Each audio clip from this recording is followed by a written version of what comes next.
অর্জুন বললেন, হে মহাবহ, হে মধুসূদন, আমি সন্ন্যাস ও ত্যাগ শব্দের তত্ত্ব পৃথক পৃথক জানতে ইচ্ছা করি। ভগবান বললেন, সকল কর্মের ফল ত্যাগকে বিচক্ষণ ব্যক্তিগণ ত্যাগ বলেন এবং কাম্যকর্মের পরিত্যাগকেই পণ্ডিতগণ সন্ন্যাস বলেন। ত্যাগ সম্বন্ধে এক শ্রেণীর পণ্ডিতেরা এরূপ স্থির করেছেন যে কর্মকে দোষ বলে একেবারে ত্যাগ করবে, অপর এক শ্রেণীর পণ্ডিত যজ্ঞ, দান, তপস্যা প্রভৃতি কর্মকে অত্যাজ্য বলে সিদ্ধান্ত করেছেন। হে ভারত, ত্যাগ সম্বন্ধে আমার সিদ্ধান্ত শ্রবণ করো। হে পুরুষ ব্যাঘ্র, শাস্ত্রে ত্যাগ ও 3 প্রকার বলে কীর্তিত হয়েছে। যজ্ঞ, দান, তপস্যা কখনো ত্যাগ করা উচিত নয়। যজ্ঞ, দান এবং তপস্যা মনীষীদের পর্যন্ত পবিত্র করে। আসক্তি ও ফলের আশা ত্যাগ করে কর্তব্যবোধে এই সমস্ত কর্ম অনুষ্ঠান করা উচিত, ইহাই আমার সিদ্ধান্ত। নিত্য কর্ম অবশ্যই কর্তব্য, কখনো ত্যাগ করা উচিত নয়। মোহবশত কেউ যদি নিত্য কর্ম ত্যাগ করে তাহলে তাকে তামসিক ত্যাগ বলা হয়। যিনি নিত্য কর্মকে পুষ্কর বলে মনে করেন সেই ত্যাগ রাজসিক ত্যাগ, তার কখনো ফল লাভ হয় না। হে অর্জুন, যিনি কর্তব্যবোধে নিত্য কর্ম অনুষ্ঠান করেন এবং সেই কর্মের আসক্তি ও ফল পরিত্যাগ করেন, তার ত্যাগ সাত্ত্বিক। যারা সতগুণে অবস্থিত, যারা অশুভ কর্মে বিদোষ করেন না এবং শুভ কর্মে অনাসক্ত হন না, সেই প্রকার মেধাবী ব্যক্তির কর্ম সম্বন্ধে কোনো সংশয় নাই। দেহধারী জীবের সমস্ত কর্ম পরিত্যাগ করা সম্ভব নয়, তাই যিনি সমস্ত কর্মের ফল পরিত্যাগ করেন তিনি বাস্তবিক ত্যাগী। যারা কর্মফলের ত্যাগ করেনি তাদের অনিষ্ট, ইষ্ট ও মিশ্র এই 3 প্রকার কর্মফল ভোগ করতে হয়, কিন্তু সন্ন্যাসীদের উক্ত ত্রিবিধ ফল ভোগ করতে হয় না। হে মহাবহ, বেদান্ত শাস্ত্রের সিদ্ধান্ত কর্মসমূহে সিদ্ধির উদ্দেশ্যে 5টি কারণ নির্দিষ্ট হয়েছে, তা আমি বলছি, শ্রবণ করো। অধিষ্ঠান, কর্তা, ইন্দ্রিয়সমূহ, প্রচেষ্টা এবং চরমে পরমাত্মা, এই 5টি হল কর্মের হেতু। শরীর, বাক্য, মন দ্বারা মানুষ কার্য করে, তাই ন্যায্যই হোক আর অন্যায্যই হোক, উক্ত পঞ্চবিধ কারণ দ্বারাই সাধিত হয়। যে কর্মের 5টি কারণের কথা বিবেচনা না করে যে কর্তা বলে মনে করে এবং সেই অবশ্যই নির্বোধ এবং দুর্মতি, সে যথার্থভাবে দর্শন করতে পারে না। আমি কর্তা, এই অভিমান যার নাই, যার বুদ্ধি কর্মফলে লিপ্ত হয় না, তিনি জগতের সমস্ত প্রাণী হত্যা করলেও হত্যাকারী হয় না বা হত্যার ক্রিয়া ফল আবদ্ধ হয় না। জ্ঞান, জ্ঞেয়, পরিজ্ঞাতা, এই 3টি কর্মের প্রেরণা, কারণ কর্ম কর্তা 3টি কর্মের আশ্রয়। প্রকৃতির 3টি গুণ অনুসারে জ্ঞান, কর্ম, কর্তা 3 প্রকার। সেই বেদ সমূহ আমি বলছি, যথাযথভাবে শ্রবণ করো।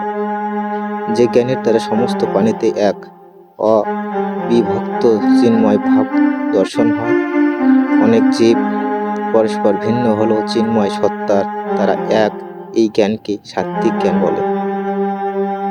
যেই জ্ঞানের দ্বারা বিভিন্ন প্রাণীতে বিভিন্ন ভিন্ন ধরনের আত্মা উপস্থিত বলে দর্শন হয়, সেই জ্ঞান রাজসিক বলে জানিবে।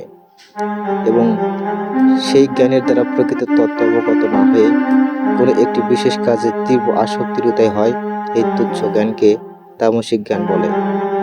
ফলের আকাঙ্ক্ষা না করে রাগ ও দোষ বর্জনপূর্বক আসক্তি শূন্য হয়ে যে নিত্য কর্ম অনুষ্ঠিত হয় তাকে সাত্ত্বিক কর্ম বলে। কিন্তু ফলাকাঙ্ক্ষা যুক্ত এবং অহংকার যুক্ত হয়ে বহু কষ্ট সাধ্য করে যে কর্ম অনুষ্ঠান হয় সে কর্ম রাজসিক বলে অভিহিত হয়। ক্রোশ, ধর্ম, জ্ঞানাদির অপচয়, হিংসা, এই সমস্ত পরিণতির কথা বিবেচনা না করে মোহবশত যে কর্ম অনুষ্ঠিত হয় তাকে তামসিক কর্ম বলা হয়। মুক্ত সঙ্গ, অহংকার শূন্য এবং সিদ্ধি ও অসিদ্ধিতে নির্বিকার, এরূপ কর্তা সাত্ত্বিক। অত্যন্ত বিষয়ে শক্ত কর্মফল লব্ধ, হিংসা প্রিয়, অশুচি, হর্ষ, শোকাদি বশীভূত যে কর্তা সে রাজস্ব কর্তা। অনুচিত কার্যপ্রিয়, জড়, চেষ্টাযুক্ত, অনম্র, অপমান কার্যরত, অলস, সর্বদা বিষাদযুক্ত, দীর্ঘসূত্রী যে কর্তা সেই তামসকর্তা। হে ধনঞ্জয়, বুদ্ধি ও ধুতির শত রজ ও তম গুণ দ্বারা যে ত্রিবিধ ভেদ আছে তা আমি তোমাকে বিস্তারিত বলছি, শ্রবণ করো। যে বুদ্ধি দ্বারা পবিত্র নিবৃত্তি, কার্য অকার্য, ভয় ও অভয়, বন্ধন ও মুক্তি এই সকল পার্থক্য নিশ্চিত হয়, সে বুদ্ধি সাত্ত্বিকী।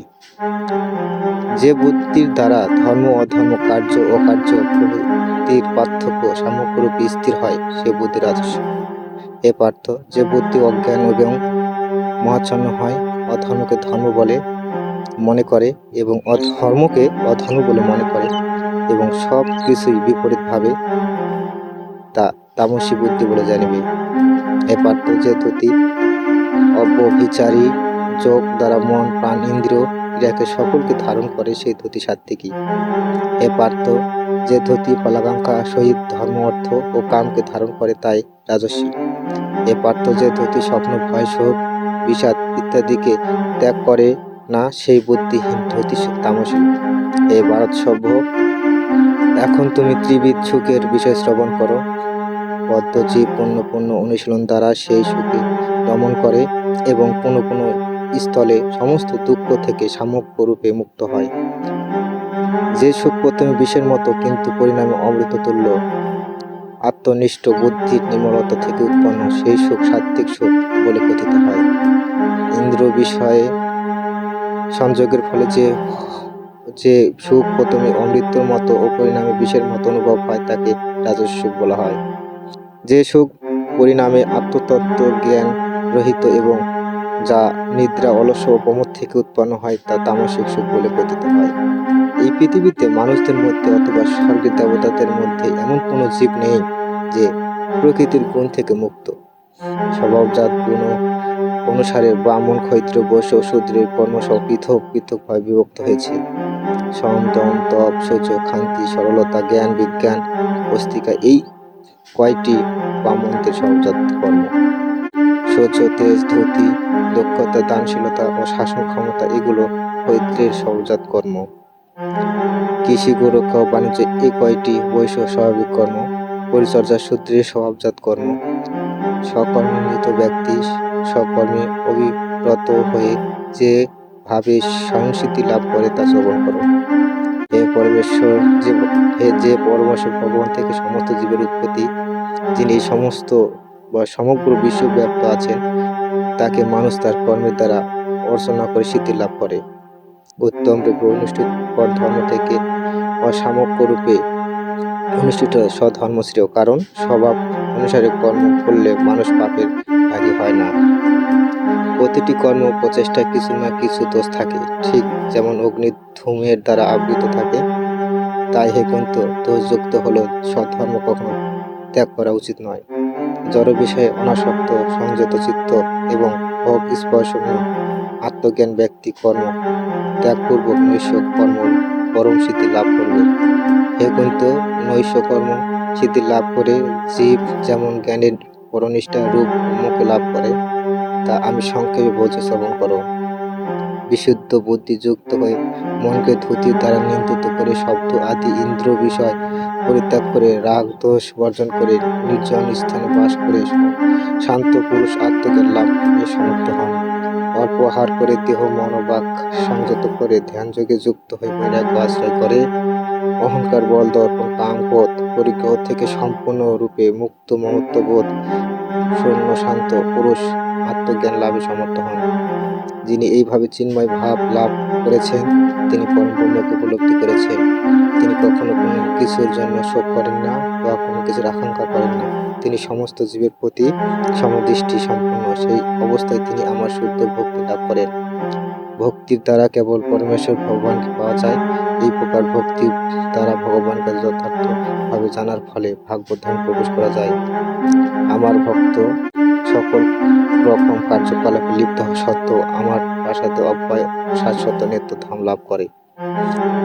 তোমার সমস্ত কর্মে তুমি কেবল আমার উপর নির্ভর করো এবং সর্বদা আমার আশ্রয় অবলম্বন করো। এইভাবে ভক্তি যুগে যুক্ত হয়ে শাশ্বত নিত্যধাম লাভ করবে। এইভাবে আমার কৃপা জড়জীবনের সমস্ত প্রতিবন্ধক থেকে উত্তীর্ণ হবে। কিন্তু যদি তুমি তা না করো, আমার কথা না শোনো, অহংকারে বশীভূত হয়ে কর্ম করো, তাহলে তুমি বিনষ্ট হবে। তুমি যদি আমার নির্দেশ অনুসারে যুদ্ধ না করো তাহলে তুমি ভ্রান্তভাবে পরিচালিত হবে, কারণ তোমার প্রকৃতি তোমাকে যুদ্ধে প্রবৃত্ত করবে। এই কন্তেও তুমি মোহবশত আমার নির্দেশ অনুসারে আচরণ করতে চাইছো না। তোমার নিজ স্বভাবে বশীভূত হয়ে তোমাকে সেই কর্মবদ্ধ হতে হবে।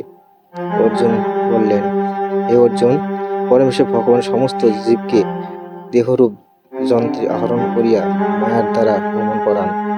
এ ভারত সর্বতোভাবে তার শরণাগত হও, তার কৃপায় তুমি পরাশক্তি লাভ করিবে এবং তার নিত্যধাম প্রাপ্ত হবে। আমি তোমাকে গুহ থেকে গুহতর জ্ঞান দান করলাম, তুমি তা বিশেষভাবে বিচার করে যা ইচ্ছা তাই করো। তুমি আমার অত্যন্ত প্রিয়, তাই তোমার হিতের জন্য আমি সবচেয়ে গোপনে জ্ঞান উপদেশ করেছি, তা শ্রবণ করো। তুমি আমাদের চিত্ত স্থির করো এবং আমার ভক্ত হও, আমার পূজা করো এবং আমাকে নমস্কার করো। তুমি আমার অত্যন্ত প্রিয়, এই জন্যই আমি প্রতিজ্ঞা করছি যে এইভাবে তুমি আমাকে প্রাপ্ত হবে। সমস্ত ধর্ম পরিত্যাগ করে কেবল আমার শরণাগত হও, আমি তোমাকে সমস্ত পাপ থেকে মুক্ত করব। সে বিষয়ে তুমি কোনো দুশ্চিন্তা করো না। যারা সংযমহীন, ভক্তিহীন, পরিচর্যাহীন এবং আমার প্রতি বিদ্বেষভাবাপন্ন, তাদের কখন এই গোপনীয় জ্ঞান প্রদান করবে না। যিনি আমার ভক্তদের পরম জ্ঞান দান করেন, তিনি অবশ্যই পরম ভক্তি লাভ করেন এবং অবশেষে আমার কাছে ফিরে আসেন। এই পৃথিবীতে মানুষের মধ্যে তার থেকে অধিক প্রিয় আর কেউ নেই এবং কখনো হবে না। এবং আমি ঘোষণা করছি যে যে ব্যক্তি আমাদের এই পবিত্র কথোপকথন অধ্যয়ন করবে, তার সেই জ্ঞান যোগ্যতার আমি পূজিত হব। যে ব্যক্তি শ্রদ্ধা সহকারে এই জ্ঞান শ্রবণ করেন, তিনি পাপমুক্ত হয়ে পূর্ণ কর্মকারীদের লোকে প্রাপ্ত হন। এ ধনঞ্জয় অর্জুন, তুমি কি একাগ্রচিত্তে এই উপদেশ শ্রবণ করছো? তোমার অজ্ঞান জনিত মোহ কি এখন দূরীভূত হয়েছে? অর্জুন বললেন, হে কৃষ্ণ, হে আচ্যুত, তোমার কৃপায় এখন আমার মোহ দূর হয়েছে, আমার স্মৃতি ফিরে এসেছে এবং আমার সমস্ত সন্দেহ দূর হয়েছে। আমি এখন তোমার নির্দেশ অনুসারে আচরণ করব। সঞ্জয় বলেন, এইভাবে আমি কৃষ্ণ অর্জুনের দুই মহাত্মার কথোপকথন শ্রবণ করেছিলাম এবং অদ্ভুত বাণী শ্রবণ করে রোমাঞ্চিত হয়েছিলাম। ব্যাসদেবের কৃপায় এই পরম গোপনীয় যোগের উপদেশ আমি স্বয়ং যোগেশ্বর শ্রীকৃষ্ণের কাছ থেকে শ্রবণ করেছিলাম। হে রাজন, শ্রীকৃষ্ণ অর্জুনের এই অমৃত সংবাদ স্মরণ করতে করতে আমি বারবার রোমাঞ্চিত হচ্ছি। হে রাজন, শ্রীকৃষ্ণের সেই অদ্ভুত রূপ স্মরণ করতে করতে বিস্ময় বোধ হচ্ছে এবং বারবার হর্ষিত হচ্ছি। যেখানে যোগেশ্বর শ্রীকৃষ্ণ এবং যেখানে ধনুর্ধর পার্থ, সেখানে শ্রী বিজয় গতি ন্যায় বর্তমান আমার অভিমত।